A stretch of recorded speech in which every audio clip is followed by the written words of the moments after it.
ZPHS Yelahanka పాఠశాలలో 8వ తరగతి చదువుతున్నాను. ఏపీజే అబ్దుల్ కలాం సైన్స్ క్లబ్లో భాగంగా నేను 100 మూలకాల పేర్లు చెప్తున్నాను. అందరూ దయచేసి వినండి. Nitrogen, helium, lithium, beryllium, boron, carbon, nitrogen, oxygen, fluorine, neon, sodium, magnesium, aluminium, silica, phosphorus, sulphur, chlorine, argon, potassium, calcium, scandium, titanium, vanadium, chromium, manganese, iron, cobalt, nickel, copper, zinc, gallium, germanium, arsenic, selenium, bromine, krypton,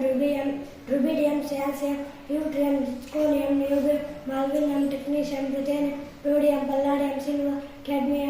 cadmium, indium, tin, antimony, tellurium, iodine, xenon,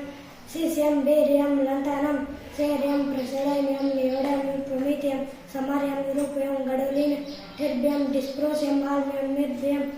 thulium, ytterbium, lutetium, hafnium, tantalum, tungsten, rhenium, osmium, iridium, platinum, gold, mercury, thallium, lead, bismuth, polonium, mustard, radium, francium, radium, actinium, thorium, protactinium, uranium, neptunium, plutonium, amnesium, curium, becquinium, californium, anistinum, fermium, malarium, nobelium, lawrencium, rutherfordium, dubnium, seaborgium, borium, osmium, metallium, darnasium, ranjanium, copernicium, molybdenum,